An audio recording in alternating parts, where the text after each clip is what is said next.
Rebonjour, rebonsoir. Bienvenue à tous, que vous soyez sur YouTube ou ailleurs. Aujourd'hui, on va parler de quelque chose qui m'emmerde depuis longtemps, puisque même si je suis maintenant athée, il s'agit d'un sujet qui touche directement la communauté avec laquelle j'ai grandi, soit la communauté musulmane. On va donc explorer le sujet de l'islamophobie en France. L'islam et les musulmans sont des marronniers. Chaque semaine, on crée un problème pour mieux façonner l'image déshumanisante, fausse et réductrice de la communauté musulmane. Oulala le halal, oulala un bout de tissu, le hijab, oulala la barbe et maintenant oulala la baya. Enfin, plutôt ce sont les robes longues et amples qui font polémique maintenant. Parce que porter des vêtements amples n'est pas bien non plus apparemment.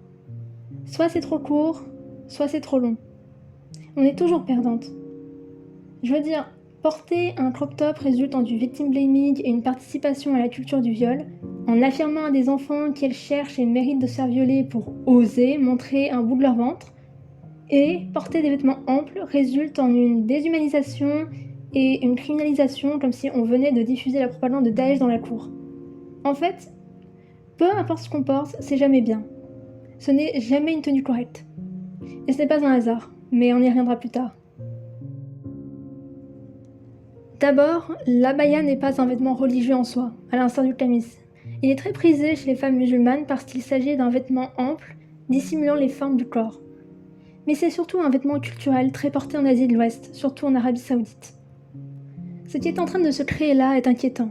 On a une police du vêtement qui commence à se mettre en place, notamment dans le milieu scolaire, où le caractère du vêtement porté est défini par des personnes extérieures plutôt que par celle ou celui qui porte le dit vêtement. Parce que comment est-ce que le caractère religieux et donc l'atteinte à la laïcité est défini ? C'est propre à la vie de chacun, mais surtout de ceux qui font figure d'autorité. Et ça, c'est dangereux. Ça donne une liberté aux adultes, aux représentants d'une institution injuste qui souhaitent se défouler sur les élèves. Et ça donne surtout la chance aux islamophobes dans le milieu scolaire d'être eux-mêmes, sans subir de conséquences.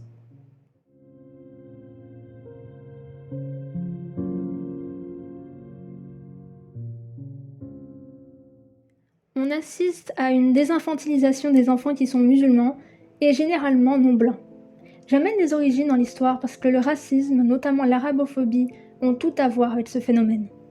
Donc, les enfants issus de minorités ethniques et religieuses sont toujours considérés et traités comme des adultes lorsqu'ils font ou disent des bêtises. Lorsqu'un enfant musulman affirme à l'école qu'il n'est pas Charlie, on considère directement comme une menace, un terroriste qui doit être en garde à vue, et non comme un enfant auquel on doit expliquer que personne ne mérite la mort pour un dessein, aussi offensant qu'il soit. Avec les enfants musulmans et plus généralement non blancs, la pédagogie n'existe pas. Là où l'infantilisation perdure jusqu'à l'âge adulte pour les personnes blanches et non musulmanes, les personnes qui font partie de minorités ethno-religieuses sont adultisées dès leur enfance. On n'a pas le droit à l'erreur. Ce poids qu'on a chacun, chacune, où on doit avoir tout au long de notre vie un comportement irréprochable sous peine d'attiser des préjugés et des stigmatisations concernant nos communautés, est posé sur nos épaules dès le plus jeune âge. Si une connerie est commise, alors on peut dire bonjour à la criminalisation, l'adultisation, le racisme, la totale quoi. Nous n'avons pas le droit d'agir comme des enfants, parce que nous ne sommes pas perçus comme tels. La communauté musulmane a toujours été perçue comme un problème. Il faut savoir que l'islamophobie ne date pas d'hier. Et les racines de l'islamophobie française sont surtout coloniales. L'islamophobie a été observée dès le XIe siècle, lors des croisades, mais on va surtout se focaliser sur la période coloniale. Je vous conseille l'article de l'Alab si vous souhaitez vous intéresser à l'histoire de l'islamophobie française et plus généralement occidentale. Une part de l'islamophobie française est surtout axée sur les femmes musulmanes, et notamment le voile. Tout commence en 1830, date qui marque le début de la colonisation de l'Algérie par la France. Sur le site Histoire coloniale et post-coloniale, Bruno Nassim Aboudrar, historien de l'art et écrivain, affirme que, je cite, « L'Algérie française a été le laboratoire de l'attitude française actuelle, variée mais spécifique, à l'égard du voile. » Premier acte, la phase de conquête. À partir de 1830, qui mobilise essentiellement des hommes seuls, soldats d'abord, paysans sans terre, ouvriers sans outils ensuite. Comme toute conquête de ce type, elle passe aussi par la possession des corps indigènes, en clair par le viol. Mais les femmes arabes sont doublement difficiles d'accès, parce qu'elles sont enfermées et parce qu'à l'extérieur, elles sont voilées. On prête au général Bugeaud, le colonisateur de l'Algérie, la phrase « Les Arabes nous échappent parce qu'ils dissimulent leurs femmes à nos regards. On ne fait pas plus éloquent. » Fin de citation. Les femmes voilées représentent l'inaccessibilité de la culture musulmane. Et par exemple, pour découvrir ces secrets, le général Eugène Daumas préconisait de déchirer le voile qui les recouvre, le but étant de mieux contrôler la population locale, comme on peut le comprendre dans une vidéo du journal Le Monde. Parce qu'elles sont inaccessibles, un certain fantasme sexuel se crée autour d'elles. Les artistes peintres les montrent à demi dévoilées ou alors complètement dévoilées et parfois nues. Là où il y a des fantasmes autour de ce bout de tissu, le voile est également et régulièrement, depuis un bon bout de temps, présenté comme un symbole, soit celui de l'oppression des femmes musulmanes. Pour certains, et certaines, comme Hubertine Auclair, le voile représente la soumission des musulmanes au patriarcat et à des règles jugées archaïques. Auclair soutenait l'assignation des populations locales, et même si elle soulignait les horreurs de la colonisation, elle préconisait la francisation des femmes algériennes, soit les femmes musulmanes ou arabes dont on parle depuis le début en réalité. Selon Auclair, les femmes françaises devaient les familiariser à leur mode de vie et façon de penser. Elle estimait que la période pré-islamique offrait une grande liberté aux femmes, tandis que l'islam était un obstacle pour devenir française et devait être défait. Bref, du féminisme bien blanc, bien issu de son milieu, étant donné qu'elle venait d'une famille aisée. C'est intéressant comme l'occidentalisation a toujours été présentée comme étant un synonyme de civilisé ou plus éduqué. Et d'ailleurs, généralement, on note et célèbre la liberté et le respect des droits humains uniquement lorsqu'il y a une occidentalisation. Par exemple, l'Iran du Shah Pahlavi est perçu aujourd'hui comme étant la meilleure période du pays, seulement en raison du fait que l'Iran d'alors reflétait l'image de l'Occident. On glorifie cette période en omettant les crimes du Shah qui ont poussé les Iraniens à se révolter en 79, avant que le mouvement ne soit approprié par les suiveurs de Khomeini. Comme si l'Occident était le berceau de la liberté et des droits humains, ce qui est une image complètement truquée et ridicule que l'Occident a toujours présentée. Ainsi, les femmes voilées sont considérées comme des personnes à sauver, puisqu'elles n'entrent pas dans le moule occidental de la femme libre, entre guillemets bien sûr. Mais de mon point de vue, le voile symbolise également autre chose, quelque chose qui a tout à voir avec l'Algérie, et plus particulièrement à la guerre d'indépendance de l'Algérie. Je pense que l'association qu'on fait du voile, et surtout de l'islam, avec la communauté maghrébine et ouest-asiatique, notamment la communauté algérienne, a un rapport avec ça. Que l'obsession française autour du voile est liée à la haine anti-arabe et à la répression de la diaspora algérienne qui a débuté suite à l'indépendance de l'Algérie et la nationalisation de ses richesses. Encore une fois, de mon point de vue, il est impossible de dissocier la répression envers la communauté algérienne et arabe de France, qui ressemblait à une sorte de vengeance en conséquence pour la guerre d'indépendance menée par les Algériens et les Algériennes, et l'islamophobie. Le voile a d'abord été exotisé, fruit de fantasmes par les Occidentaux. Puis il est devenu le symbole de l'indépendance algérienne, donc le symbole de l'ennemi. Et à mon avis, ça a joué un énorme rôle dans la diabolisation du voile en général en France.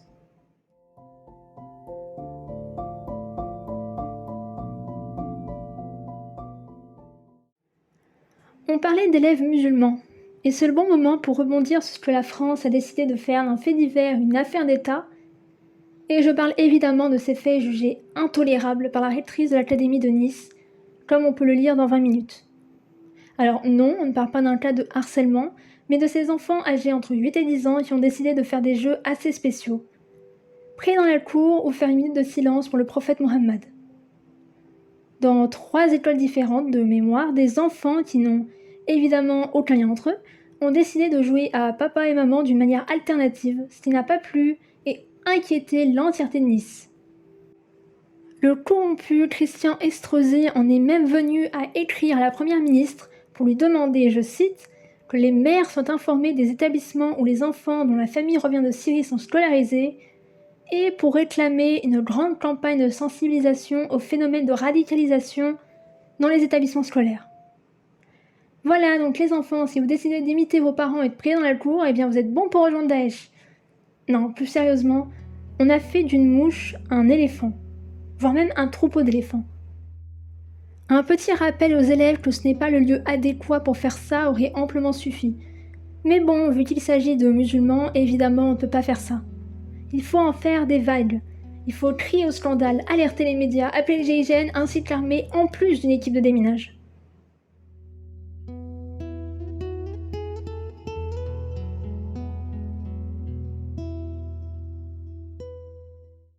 Il est temps de revenir sur ce qui dérange vraiment par rapport au voile et de répondre à la question suivante.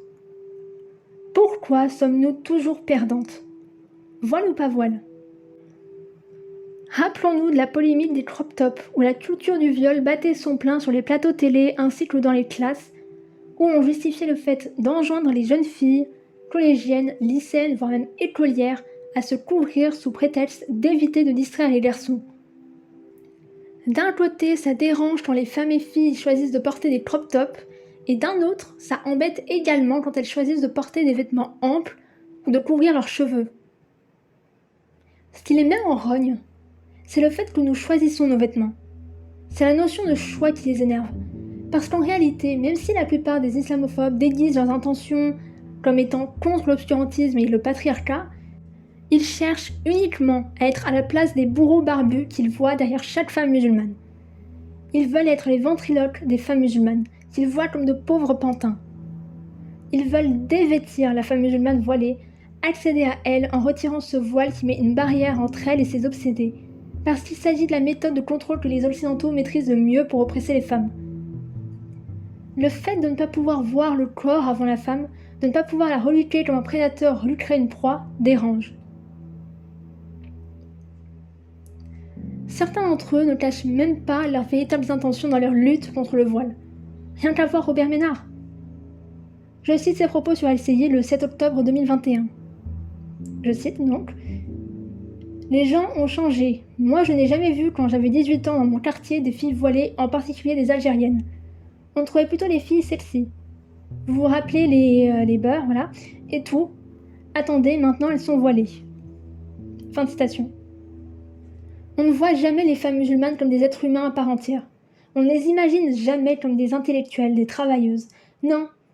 Elles sont toujours présentées et vues comme des prisonnières, dont la cage serait ce pauvre bout de tissu qui recouvre leur chevelure, leur cou, et qui camoufle les formes de leur corps.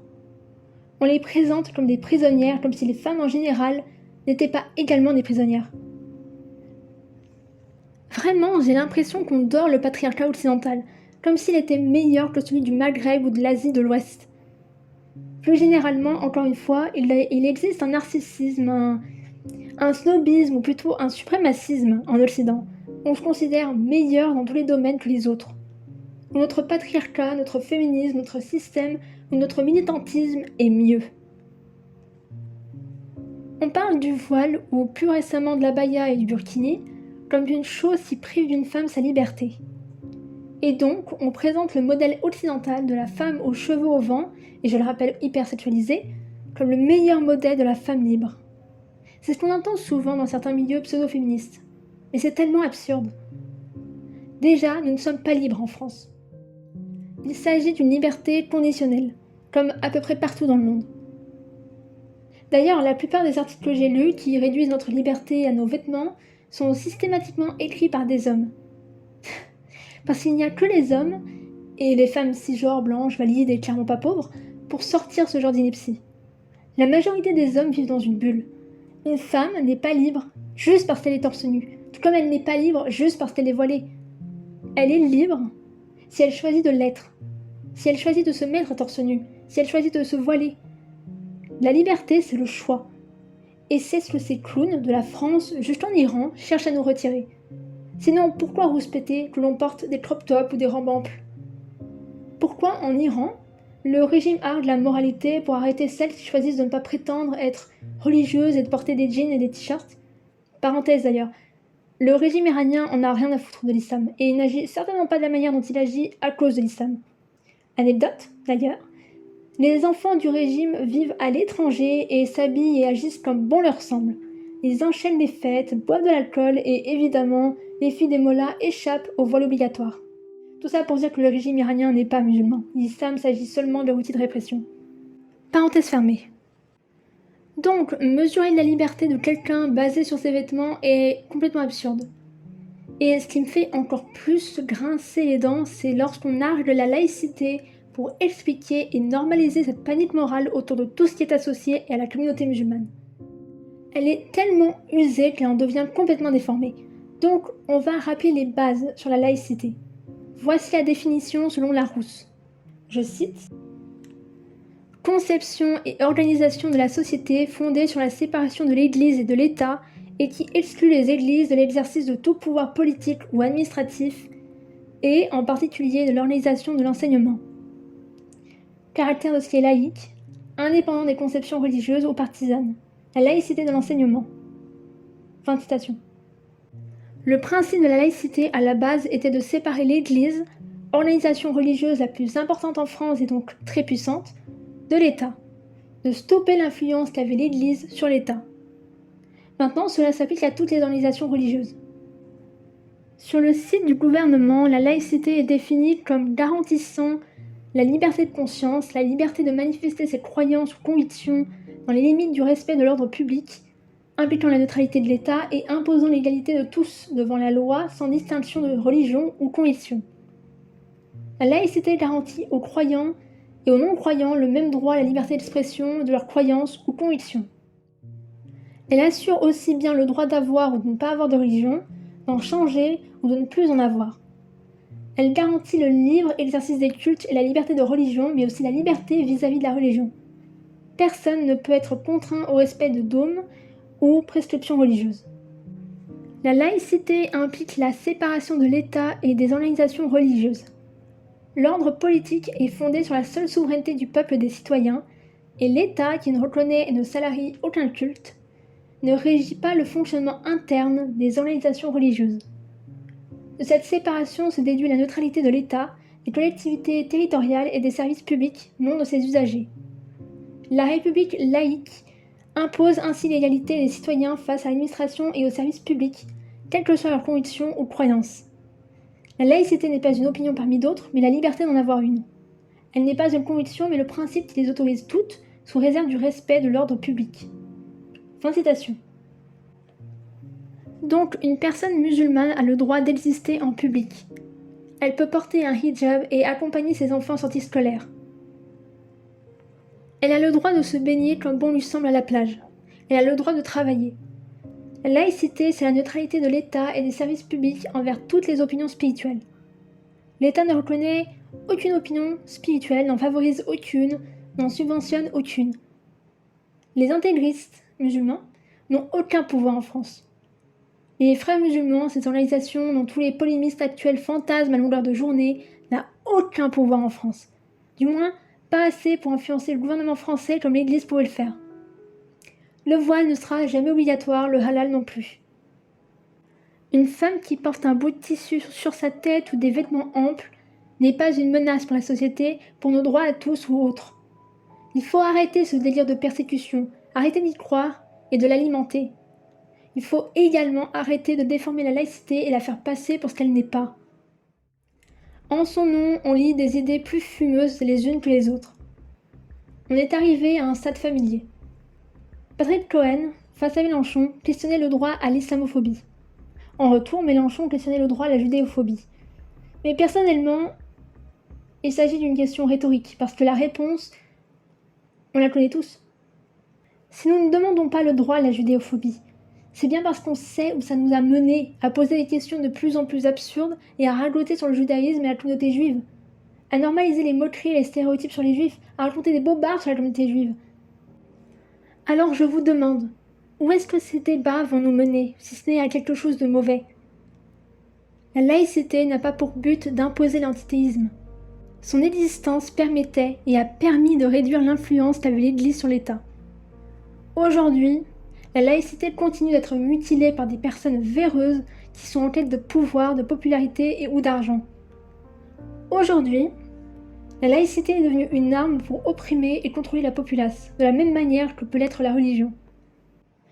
Et quand on n'utilise pas l'argument de la laïcité, c'est dans le cadre de Burkini, l'hygiène qu'on utilise pour justifier le contrôle sur les tenues des femmes. Encore dans les piscines, ça peut être compréhensible. Interdire les combinaisons pour la même raison qu'on interdise les shorts à la piscine, c'est compréhensible. Mais à la plage, il n'y a pas de question d'hygiène. C'est aberrant d'interdire et de traiter les femmes musulmanes comme des criminels juste parce qu'elles portent des maillots similaires à des combinaisons. C'est ce qui s'est passé à Mandelieu-la-Napoule, en Alpes-Maritimes, où un arrêté, invalidé par la suite par le Conseil d'État pour des raisons évidentes, interdisait le burkini sur les plages. On doit s'attendre à ce genre de dérive, à force de normaliser l'islamophobie et de prendre à la légère cette panique morale autour de la communauté musulmane.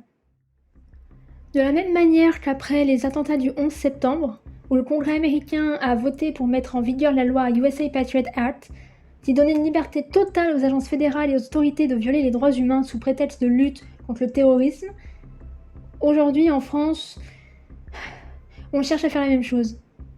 L'État et les politiciens vendent des problèmes, font de la propagande pour que le public voit bien ce qu'ils racontent, pour ensuite pouvoir normaliser leur magouille. Ce petit jeu islamophobe que ça donne les politiques, les médias et le gouvernement leur servent bien. Pour l'État et les politiciens, politiciennes, cela sert à détourner les regards. Mais pour les politiques, cela peut aussi servir pour pousser les gens à voter pour eux. Encore une fois, tout n'est que pouvoir et argent. Et les médias, ça fait de l'audimat. Donc, ça rapporte de l'argent. Parce que l'islamophobie est rentable. Jouer sur les peurs qu'on insère au peuple est rentable. On justifie le profilage, l'état de surveillance, le racisme, on justifie les absurdités au nom de la sécurité, de la laïcité, de l'hygiène. On normalise le fait de traumatiser des enfants et de les criminaliser, rappelons-nous des enfants d'Albertville. On condamne le complotisme, mais pas quand il s'agit de dépeindre tous les musulmans comme des terroristes ou des personnes qui manigancent forcément quelque chose. Tiens, ça me rappelle quelque chose. Sérieusement, les musulmans n'ont pas le droit de montrer qu'ils sont musulmans. Tout est suspect, tout est frériste, ou salafiste, ou islamiste, ou djihadiste. Le halal est extrémiste, le hijab et le djilbab sont extrémistes. Avoir un exemplaire du Coran est extrémiste, prier est extrémiste, parler et apprendre la langue arabe, qui n'a rien à voir mais on adore faire la liaison quand même, est extrémiste. En bref, le comportement typique du musulman typique est considéré comme devant être surveillé. Chaque fait et geste du musulman est suspect. Bienvenue en Turkestan oriental occupé. Peu importe l'âge, peu importe l'acte, s'il est commis par un musulman, c'est un extrémiste, un danger public, un terroriste. Des banalités deviennent des crimes lorsqu'elles sont réalisées par des musulmans ou des musulmanes.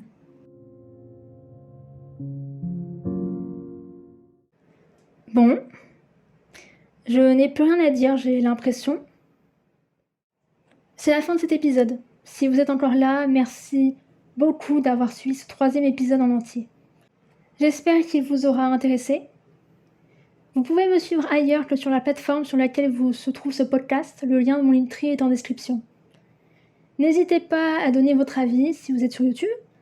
Prenez soin de vous. Et on se dit à très bientôt. Salut!